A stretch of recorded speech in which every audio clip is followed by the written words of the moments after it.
NCP నేత Ram Avatar Jaggi హత్య ఛత్తీస్గఢ్ కేసులో హైకోర్టు సంచలన తీర్పిచ్చింది. ఛత్తీస్గఢ్ మాజీ సీఎం అజిత్ జోగి కుమారుడు అమిత్ జోగికి జీవిత ఖైదు విధించింది. 2007లో ట్రయల్ కోర్టు ఇచ్చిన తీర్పుని రద్దు చేసిన హైకోర్టు ఆయనకు జీవితాంతం జైల్లో ఉండాలంటూ తీర్పునిచ్చింది. అంటే జీవిత ఖైదుగా నిర్ధారించింది. అమిత్ జోగిని నిర్దోషిగా ప్రకటిస్తూ 2007 మే 31న ట్రయల్ కోర్టు ఇచ్చిన తీర్పుని హైకోర్టు కొట్టివేసింది.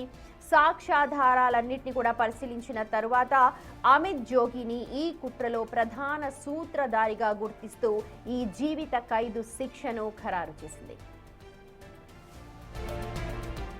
రామ్ అవతార్ జగ్గి హత్య కేసు దాదాపు 2 దశాబ్దాలుగా ఛత్తీస్గఢ్ రాజకీయాలను కుదిపేస్తోంది.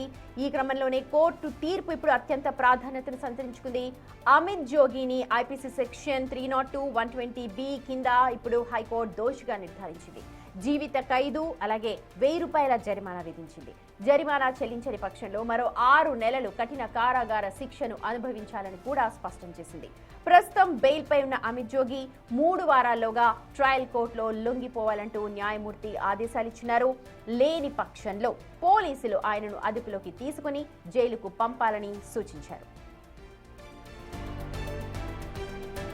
అయితే అమిత్ జోగిని ట్రయల్ కోర్టు నిర్దోషిగా వదిలేయడాన్ని కూడా హైకోర్టు తీవ్రంగా తప్పుపట్టింది.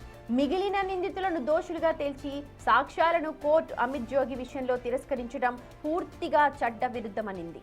నిందితుడు అమిత్ జోగి తండ్రి అజిత్ జోగి అప్పట్లో సీఎం కుమారుడు కావడంతోనే ఆ ఒత్తిడి పోలీసు యంత్రాంగంపై పని చేసి ఉంటుంది అంటూ కోర్టు అభిప్రాయాన్ని వ్యక్తం చేసింది.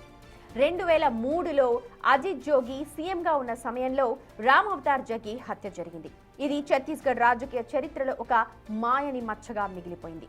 సాక్ష్యాలు ఆధారాలు ఉన్నా అమిత్ జోగిని ట్రయల్ కోర్టు నిర్దోషిగా విడుదల చేయడంపై రామ్ అవతార్ జగ్గి కుమారుడు సుదీర్ఘ కాలంగా న్యాయ పోరాటం చేస్తూనే ఉన్నారు. ఎట్టకేలకు హత్య జరిగిన 23 ఏళ్ల తర్వాత తనకు న్యాయం జరిగింది అనంటూ వాళ్ళంతా సంతోషం వ్యక్తం చేస్తున్నారు.